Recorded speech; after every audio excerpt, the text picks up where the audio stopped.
Je sors d'un bilan personnalisé avec une personne qui s'appelle Nathalie, dans laquelle on a eu un bel échange, vraiment un très bel échange. On a pu creuser vraiment dans ses douleurs, dans le pourquoi elle voulait absolument avancer sur voilà, sur cette perte de poids, sur ses envies de nourriture compulsive, où en fait on s'est rendu compte qu'on avait à peu près le même parcours, les mêmes choses qui se sont passées. Je pense que c'est aussi le cas certainement pour toi.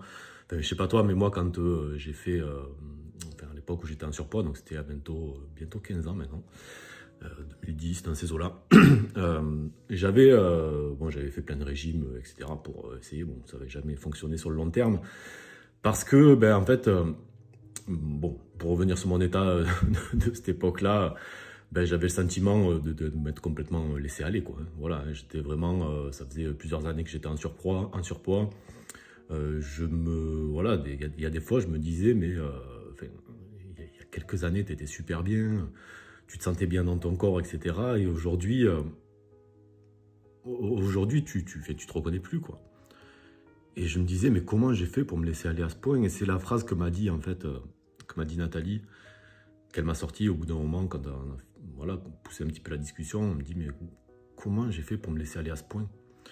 Et vraiment, ça a résonné avec mon parcours, parce que vraiment, ce moment-là, c'est quelque chose que j'ai vécu et qui a été assez dur à vivre, bien sûr, parce qu'on se dit, non seulement on se dit comment j'ai fait pour me laisser aller à ce point, mais comment maintenant me prendre en main, en fait, comment sortir de ça, parce que j'ai fait des régimes, ça marche 3 semaines, puis en fait, je me rejette sur de la nourriture. J'essaye plein de trucs, j'essaye de faire du sport en plus, tu vois, j'essaye plein de trucs, mais en fait, je me rends compte que ça donne pas de résultats, et j'ai peur, en fait, pour la suite. Tu vois, à l'époque, moi, j'avais 29, 30 ans à cette époque-là. Et tu t'imagines ton avenir, tu dis, attends, si déjà à cet âge-là, je suis comme ça, je me vois sans solution, qu'est-ce qui va se passer, en fait, pour moi? Ça va être quoi l'avenir pour moi? Est-ce que je vais continuer à prendre encore peut-être 5, 10 kilos de plus, développer un diabète? Enfin, il y avait toutes ces questions qui venaient là. Et, euh, et forcément, voilà, quand on a eu la discussion d'hier avec Nathalie, ça a beaucoup résonné, ça a été assez émotionnel d'ailleurs comme discussion. Et, euh, et vraiment, ce que je voulais te transmettre aujourd'hui, hein, tu sais, aujourd'hui, alors je sais que tu as dû essayer 10 000 régimes par le passé.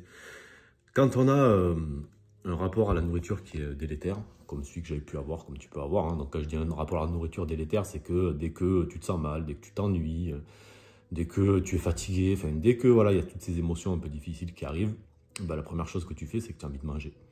Ou dès que tu vois, je sais pas moi, dès que tu es au travail, qu'on te propose un chocolat, dire non, c'est juste impossible parce que ça se transforme vite en obsession et ça devient juste ingérable. Et moi, quand on me faisait ça, je prenais le chocolat plus les 10 autres qu'il y avait derrière, quoi. Voilà.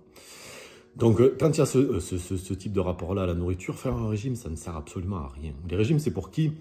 C'est pour les personnes qui ont un peu de poids à perdre, mais qui n'ont pas ce rapport à la nourriture délétère. Okay. Pour qui, c'est justement, quand elles voient, je sais pas, un bonbon au travail, elles vont en manger un, puis hop, c'est bon, moi, ça ira. Alors, c'est des gens qui vont peut-être facilement faire du gras ou des choses comme ça, donc un régime pour eux, ça sera adapté parce qu'ils auront un petit peu de poids à perdre, et en fait, ils reviendront assez facilement à ça. Mais pour une personne comme toi, comme moi, certainement, comme j'étais, malheureusement, c'est forcément voué à l'échec. Pourquoi? Tout simplement parce que quand tu te lances dans un régime, tu essayes de t'attaquer au surpoids, d'accord? Sauf que toi, et c'était mon cas moi aussi, hein, le surpoids, c'est juste une conséquence de notre problème qui est que on mange nos émotions, en fait.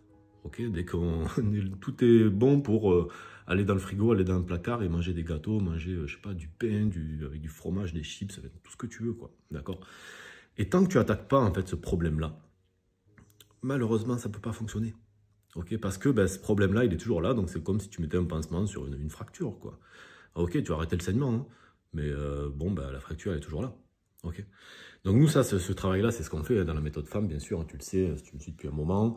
C'est vraiment ce que j'appelle, alors ça fait longtemps que je n'ai pas utilisé ça, mais la différence entre la mentalité régime et la mentalité liberté. La mentalité régime, c'est attaquer le surpoids. La mentalité liberté, c'est comprendre que le surpoids est simplement en fait une conséquence de ton mode de vie aujourd'hui, du mode de vie qui est géré par tes émotions, et que donc tu dois en fait attaquer ce problème-là en priorité. Et travailler sur ce problème-là, c'est pas, alors c'est une partie via l'assiette, hein, parce que voilà, on essaie de réduire la consommation de sucre et tout, parce que physiologiquement, ça aide à ça.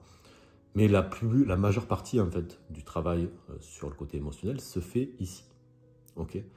Elle se fait en reprenant la maîtrise de tes pensées, en reprenant la maîtrise de tes croyances, en étant capable de changer tes habitudes. D'accord?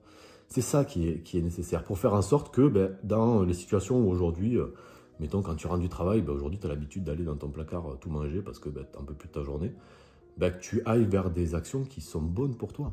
Tu vois, tu ailles, je sais pas moi, te dépenser, faire du sport, passer du temps avec tes enfants, j'en sais rien, jardiner, peu importe.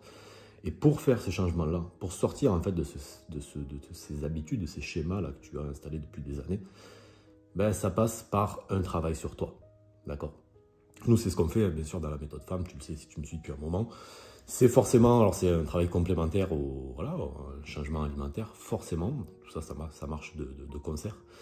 Donc si tu veux en savoir plus sur comment tu peux faire ça, je t'invite à regarder en description de cette vidéo, et si tu veux faire comme Nathalie, l'idéal, franchement, c'est de prendre un bilan personnalisé avec moi. Donc c'est quoi? C'est une petite discussion d'une quinzaine, vingtaine de minutes où on va faire le point, tout simplement, sur toi et sur ton parcours, sur toutes les problématiques que tu as par rapport à ça. Et voir si potentiellement je peux être la bonne personne pour t'aider sur ce chemin-là, d'accord? Et si tu veux en savoir plus aussi sur des personnes que j'ai pu aider, que j'ai pu accompagner, que tu veux voir un petit peu comment ça se passe de l'autre côté et le type de résultats qu'on arrive à avoir, je t'invite aussi à regarder en description de cette vidéo, je t'ai mis un lien vers une page où tu as plein de petites interviews que j'ai fait de mes coachés, où on échange sur ça. Donc ça te donnera une bonne idée du type de profil de personnes qu'on peut aider, et à quel point aussi on peut aller sur des super résultats. Voilà, moi je te souhaite une excellente journée.